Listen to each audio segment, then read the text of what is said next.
भी नाभि से कमल निकलता है। आप बोलेंगे हमें दिखा नहीं, तो मेरा प्रश्न आपसे ये है कि सुबह उठते हैं तो सबसे पहले आपके साथ क्या होता है? मैं उत्तर देता हूँ, सबसे पहले होता है कि मैं हूँ, अपना आभास होना, अपने अस्तित्व का भान होना। आप पहले उठेंगे तो अपना आप ही मैं हूँ, जो ये मैं हूँ अस्तित्व का भान है, इसका संकेत नाभि से है। इसका जो नाभि संकेत करती है मस्तिष्क को, और मस्तिष्क आपको बताता है कि मैं हूँ। अपना भान होना ही कमल है, वही ब्रह्मा जी हैं कि मैं हूँ। ब्रह्मा जी जब प्रकट हुए चारों तरफ देखे कि मैं हूँ तो कौन हूँ, तो जब चारों तरफ देखे तो उनके मुंह हो गए चार। अब बैठे हैं, समझ में नहीं आ रहा है करना क्या है, भगवान की इच्छा क्या थी उनको प्रकट करने का सृष्टि हेतु। बैठे बैठे सोचने लगे क्या करें, तभी चूंकि जल के ऊपर बैठे हैं, क्षीरसाई भगवान हैं, उनके नाभि कमल से ब्रह्मा जी निकले हैं। जल से आवाज आई, उसमें दो शब्द उनको सुनाई पड़े। एक था 16वां अक्षर और एक था 21वां अक्षर। 16वां अक्षर है त और 21वां अक्षर है प। तो उन्होंने सुना तप माने तप। इधर उधर देखा कौन है, कोई नहीं दिखा, तो उनको ये आदेश हुआ कि हमको आदेश हुआ कि तप करो। तो ब्रह्मा जी ने कई वर्षों तक तप किया। तो जब तप किए तब नारायण भगवान प्रकट हुए, बोले तुम्हारे तप से मैं प्रसन्न हूँ, अब तुम सृष्टि करो। तो बोले प्रभु जी सृष्टि करो तो ट्रेनिंग तो दो, कैसे करूं? क्योंकि आप ध्यान दीजिएगा, ये जो शरीर बनी है कोई ना कोई तो इसका प्रोग्रामर है ना। आंख अपनी जगह पे, कान अपनी जगह पे। एक महोदय प्रश्न किए कि भगवान ने सब रचना अच्छी चीज, एक भगवान ने गड़बड़ कर दी। पूछे क्या? बोले कान को बाहर क्यों निकाले? अगर ये बाहर नहीं होता तब भी तो सुनाई पड़ता, चेहरा अच्छा लगता। अरे भगवान को पता था कि बुजुर्ग होंगे तो आंख से दिखाई कम पड़ेगा, चश्मा लगाओगे, तो हैंडल लटकाने के लिए इसको बाहर निकाल दिया। उनकी अद्भुत रचना है, जो भी वो बनाए हैं सब सोच समझ के बनाए हैं कि ऐसा होगा। मेरा कहने का यह है कि जब सॉफ्टवेयर में आप इनपुट देंगे तभी तो आउटपुट आएगा। शादी का कार्ड भी छपाएंगे, एक बार उसको आप कमांड देंगे फिर जितने चाहे उतने प्रतिलिपि छपा लीजिए। तो कोई ना कोई हम लोगों के शरीर की प्रोग्रामिंग किया, एक बार किया वो बार बार छप्पा निकल रहा है। सही है ना? तो भगवान ने उनसे कहा कि तुम सृष्टि करो। तो कहते हैं ब्रह्मा जी कैसे करूं? तो भगवान ने 4 श्लोकों में उनको ज्ञान दिया, उसका नाम है चतुश्लोकी भागवत। ध्यान दीजिएगा, नारायण भगवान ने सबसे पहले यह ज्ञान दिया था। किसको दिया था? ब्रह्मा जी को। क्या ज्ञान दिया था? 4 श्लोकों में भागवत का ज्ञान। उस 4 श्लोक के ज्ञान को समझने के लिए वेद व्यास जी ने 18,000 श्लोक बनाए, इन्हीं चारों को समझने के लिए। मूलतः नारायण भगवान ने जो ब्रह्मा जी को भागवत का ज्ञान दिया 4 श्लोक, हमें आपको उन चारों को समझने के लिए 18,000 श्लोक पढ़ने पड़ेंगे, तब ये 4 समझ में आएगा। उन चारों को समझ करके ब्रह्मा जी सृष्टि करना प्रारंभ कर दिए। क्या श्लोक थे? पहला श्लोक था ब्रह्म के बारे में। भगवान कहते हैं कि अहमेवाशमेवात्रे नान्यद यद सत सत परम पश्चादहं यदेतच्च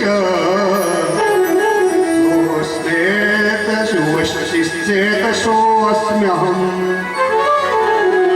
जो तुमको ब्रह्मा दिख रहा है, जो पहले था, जो आज है, जो रहेगा, वो मैं ही हूं। श्री भगवान ने कहा अनुभव प्रेमा भक्ति और साधनों से युक्त अत्यंत गोपनीय स्वरूप का ज्ञान मैं तुमको बताता हूं, उसको ग्रहण करो। मेरा जितना विस्तार है, जो लक्षण है, जितने रूप हैं, गुण हैं, लीलाएं हैं, मेरी कृपा से तुम उन तत्वों को ठीक ठीक अनुभव करो। सृष्टि के पूर्व केवल मैं था, जो सृष्टि दिख रही है वो मैं ही दिख रहा हूँ, और सृष्टि के न रहने पर जो शेष बचेगा वो मैं ही रहूंगा। अन्य कुछ नहीं है, और मैं ही सत्य हूँ और कुछ नहीं है। कोई सत्य सत्य नहीं है, जो कुछ है सब मैं। और दूसरा श्लोक उन्होंने माया के बारे में बताया, दूसरा ज्ञान। कीर्तिर्थं यत् प्रतीयेत न प्रतीयेत चात्मनि तद्विद्यादात्मनो माया यथा भासो यथा तमः। वास्तव में न होने पर भी जो कुछ अनिर्वचनीय वस्तु मेरे अतिरिक्त मुझ परमात्मा में दो चंद्रमाओं की तरह मिथ्या रूप से प्रतीत हो रही है, वह मेरी माया है। जो तुमको यह जगत दिख रहा है मूलतः तक तो मैं हूं, लेकिन जो असल तत्व दिख रहा है वह मेरी माया है। आप ऐसे समझिए कि जो अविनाशी है, इसका विनाश होने वाला है, वो माया है। जो तत्व है वो ब्रह्म है। आप पिक्चर देखने बैठे, प्रोजेक्टर में जो सीन चल रही है वो सत्य नहीं है। जो सीन हमें आपको पिक्चर में दिखती है, हम उसके रसन में डूब करके कभी नाच रहे हैं, कभी गा रहे हैं, कभी हंस रहे हैं, कभी करुणा में डूब रहे हैं। लेकिन जैसे ही पर्दा खत्म होता है, लाइट स्विच ऑफ होती है, तब अपने मूल में आ जाते हैं। वो सत्य नहीं है। भगवान कहते हो क्या है? जो सत्य सा दिख रही है वो मेरी माया है। और तीसरा बताते हैं, ब्रह्म हो गया, माया हो गई। अब जगत के बारे में भगवान बता रहे हैं कि यथा महान्ति भूतानि भूतेषु यावचेष्वनु प्रविष्टान्य प्रविष्टानि तथा तेष्व तेष्वहम्। ये जो संपूर्ण जगत दिख रहा है, इसमें मैं हूं भी और नहीं भी हूं। इस संपूर्ण जगत में मैं होते हुए भी नहीं हूं। ये कौन सी बात हुई कि आप होते हुए भी नहीं हैं? आप समझिएगा, जल के ऊपर तरंगे चल रही हैं, जल के ऊपर तरंगे चल रही हैं, तो तरंगे कहां से आई? जल से। तो इसका मतलब तरंगे नहीं रहेंगी तो जल नहीं रहेगा क्या? उसी प्रकार से जो ये जगत दिख रहा है कहां से आया? परमात्मा से। तो इसका मतलब परमात्मा नहीं रहेगा तो क्या जगत नहीं रहेगा क्या? जगत नहीं रहेगा तो परमात्मा नहीं रहेगा, तब भी तो परमात्मा रहेगा। घड़ा कहां से बना? मिट्टी से। इसका मतलब हम घड़े को तोड़ दें तो मिट्टी खत्म, मिट्टी तो तब भी रहेगी। सोने की चेन कहां से आई? सोने से बनी। चेन किसका बना हुआ है? सोने का। तो चेन तो तोड़ देंगे तो सोना गायब हो जाएगा? नहीं। तो उसी प्रकार से जो ये जगत दिख रहा है, किससे बना? जगदीश से। लेकिन जगत हट जाएगा तब भी जगदीश रहेगा। और अंतिम श्लोक में बता रहे हैं कि एतावदेव जिज्ञासं तत्व जिज्ञासुनात्मनः अन्वय व्यतिरेकाभ्याम यत् स्यात् सर्वत्र सर्वदा। जिसको अगर ये जानना हो, रहस्य साधन प्राप्त करना हो, तो दो नाम सुनिएगा, एक अन्वय, एक व्यतिरेक। अन्वय व्यतिरेक पद्धति से आप मुझे जान सकते हैं। अन्वय व्यतिरेक पद्धति क्या है? अन्वय व्यतिरेक पद्धति यह है कि ये कोई व्यक्ति नेकलेस पहना है तो सोना से पहना है, लेकिन बनाने वाला कौन है? सुनार। किसी भी कार्य का दो कारण होता है, एक होता है उपादान कारण, एक होता है निमित्त कारण। जैसे मिट्टी का घड़ा बनाया, कौन बनाया? कुंभकार। तो कुंभकार क्या हो गया? निमित्त कारण। किससे बनाया? मिट्टी से। तो मिट्टी क्या हो गया? उपादान कारण। उपादान कारण और निमित्त कारण। सोने के गहने किसने बनाया? सुनार। तो सुनार हो गया निमित्त कारण और सोना हो गया उपादान कारण। जगत किसने बनाया? जगदीश। तो जगदीश ही निमित्त कारण भी है, जगदीश ही उपादान कारण भी है। दोनों कारण वही हैं। तो जगत है तो जगदीश है, लेकिन जगत नहीं रहेगा तब भी जगदीश रहेगा। पहली जो हम बता रहे हैं कि जगत है तो जगदीश है, इसका वह अन्वय इसको बोलते हैं। और जगत नहीं रहेगा तब भी जगदीश रहेगा, इसको बोलते हैं व्यतिरेक। ये फिलॉसफी है, वेदांत की फिलॉसफी है और गहरी फिलॉसफी है। आप सोने के गहने को तोड़ मरोड़ दे तो सोना नहीं खत्म हो जाएगा, सोना तब भी रहेगा। वो अपने रूप को बदलता है, तब तो कभी नहीं खत्म होने वाला। इस प्रकार से जब ज्ञान दिया ब्रह्मा जी को भगवान ने, तो ब्रह्मा जी बोले प्रभु अब हम समझ गए, अब ट्रेंड हो गए, अब हम सृष्टि कर ले जाएंगे। और ब्रह्मा जी सृष्टि करने के लिए एक प्रेरणा करते हैं कि सृष्टि किया जाए, ट्रेनिंग पा गए भगवान से। और भागवत में 10 विषयों का वर्णन किया गया है। भागवत में 12 स्कंद हैं। पहला स्कंद है अधिकारी स्कंद। अभी हम लोग जिस स्कंद में पहुंच गए हैं ये है द्वितीय। पहला स्कंद है अधिकारी स्कंद, पात्र कौन है, और दूसरा है साधन। और बाकी भागवत के जो विषय हैं उनके बारे में कहा गया है कि अत्र सर्गो विसर्गश्च स्थानम पोषणम ऊतयः मनवंतरे ईशानुकथा निरोधो मुक्तिराश्रयः। ईश्वर की प्रेरणा से गुणों में क्षोभ होकर के, रूपांतरण होकर के जो पंचभूत शब्दादि इंद्रिया अहंकार महत्व उत्पन्न होते हैं उनको कहते हैं स्वर्ग, सर्ग। सर्ग जो ईश्वरीय कृपा से स्व प्रकट होते हैं, जैसे आकाश हुआ, ये धरती हुआ, ये क्या है, सर्ग। और जब इनसे कोई दूसरी चीज प्रकट होने लगती है मैथुनी क्रिया के द्वारा, उसको बोलते हैं विसर्ग। तो सर्ग विसर्ग, अत्र सर्गो विसर्गश्च स्थानम, प्रतिपद नाश की ओर बढ़ने वाली सृष्टि को एक मर्यादा में स्थिर रखने के लिए विष्णु भगवान की जो श्रेष्ठता सिद्ध होती है उसका नाम है स्थान। और भगवान का जो अनुग्रह मिलता है उसको बोलते हैं पोषण। और मनवंतरों के जो अधिपति हैं, जो भगवत भक्ति और प्रजा पालन स्वरूप शुभ धर्म का पालन करते हैं उनको बोलते हैं मनवंतर।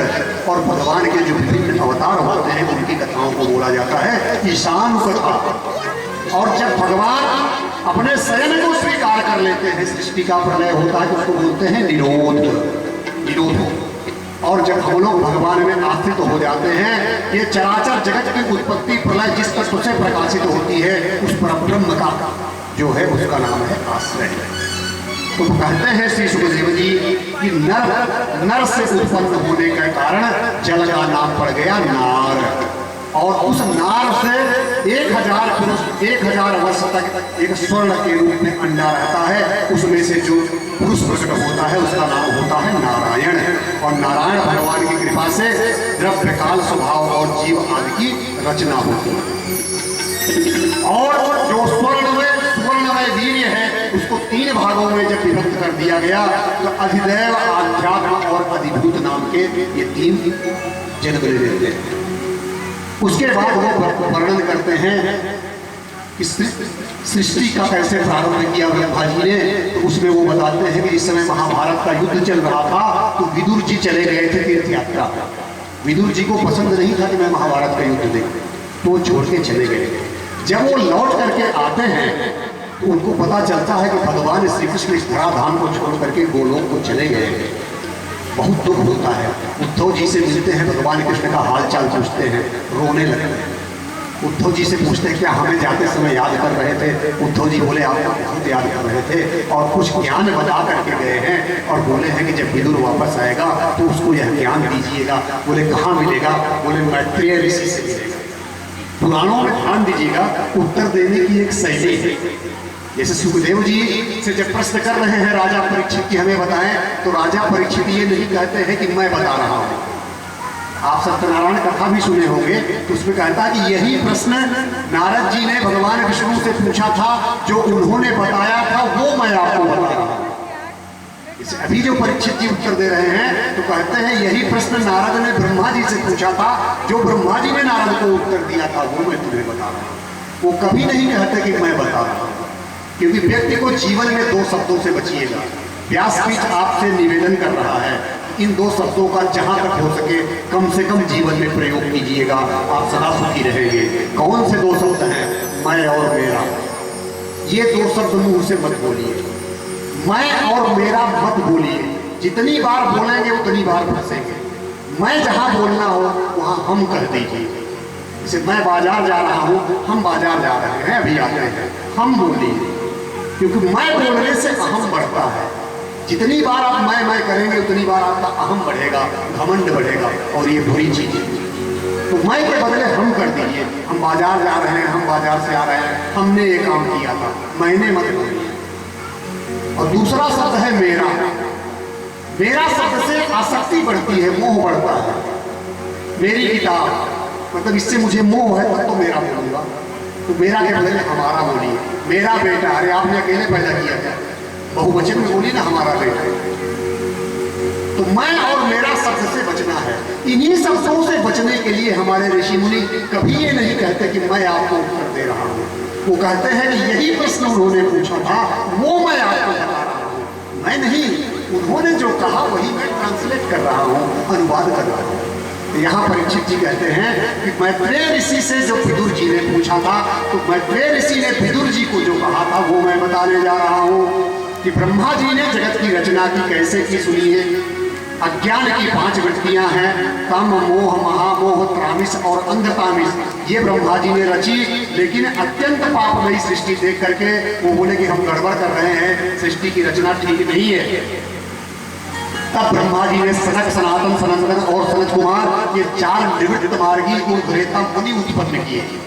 अब वो चारों भाई जो छोटे छोटे कल इनकी चर्चा किया था, इन्होंने नारद जी को भागवत की कथा सुना करके भक्ति माता को फलीभूत किया था, प्राकट्य कर दिया था ज्ञान वैराग्य के साथ। तो उन्होंने प्रणाम किया, पिताजी प्रणाम, क्या आदेश है? बोले सृष्टि करो। तो बोले बड़े भाग्यमान सुतन पावा, सुर दुर्लभ गण गनी गावा। ये मनुष्य शरीर बड़े भाग्य से मिली है, हम इसको नहीं गंवाने वाले हैं, हम सृष्टि नहीं करेंगे, हम भगवत भजन करेंगे। चारों भाई चल दी। ब्रह्मा जी को बड़ा गुस्सा लगा कि हमने इनको बना करके आदेश दे रहे हैं, बोल रहे हैं हम भजन करेंगे। तो जैसे ब्रह्मा जी को गुस्सा लगा तो उनकी भौं हो गई, थोड़ी सी आंखें हो गई लाल और भौं में आ गया खिंचाव। उसी समय भौं के बीच से एक बालक पैदा होकर के रोना शुरू कर देता है। नील वर्ण का बालक पैदा होकर के रोना शुरू कर देता है कि हे जगत पिता मैं कौन हूँ, उसके लिए स्थान दीजिए, मैं क्या करना है। तो ब्रह्मा जी बोले तुम पैदा होते ही रो रहे हो, इसलिए तुम्हारा नाम है रुद्र। बोलिए रुद्र भगवान की। रुद्र मतलब भगवान शिव। तो बोले करना क्या है? बोले तुम रुद्र हो, रो मत, तुम्हारे रहने का स्थान हमने प्रबंध कर लिया है। तो करना क्या है? बोले तुम सृष्टि करो। तुम बोले स्थान हमारा कहाँ है? बोले हृदय में, प्राण में, आकाश में, अग्नि में, जल में, पृथ्वी, सूर्य, चंद्रमा, तप, ये सब स्थान हमने रच दिए हैं। 11 नाम होंगे, तुम्हारी 11 पत्नियां, धीर, मुक्ति, उष्णा, उमा, युक्त, सर्प, इला, अंबिका, इरावती, सुधा, ये हमने पत्नियां भी बना दी है। जा करके सृष्टि करो, प्रजा उत्पन्न करो। बोले जी पिताजी की आज्ञा। ब्रह्मा जी की आज्ञा पाकर नील लोहित बल आकाश और स्वभाव में आकर के प्रजा उत्पन्न करना शुरू की। अपने जैसा भगवान शिव अपने जैसा भूत, पिशाच, बिच्छू, सांप लगे पैदा करने, और पैदा होते ही जहर फेंकना शुरू कर दिए जो उन्होंने सृष्टि की। ब्रह्मा जी तक ताप आने लगा कि भैया बंद करो बंद करो, ये क्या कर रहे हो तुम? ये तो भस्म किए दे रहे हो, अभी सृष्टि हुई नहीं कि भस्म करना पहले ही शुरू। रोको रोको तुम अपनी प्रजा, क्या पैदा कर रहे हो?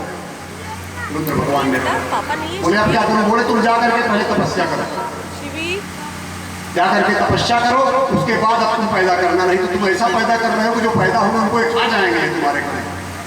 तो शिव भगवान को उन्होंने रोका। शिव भगवान के 11 स्थान हो गए, 11 पत्नियां हो गई।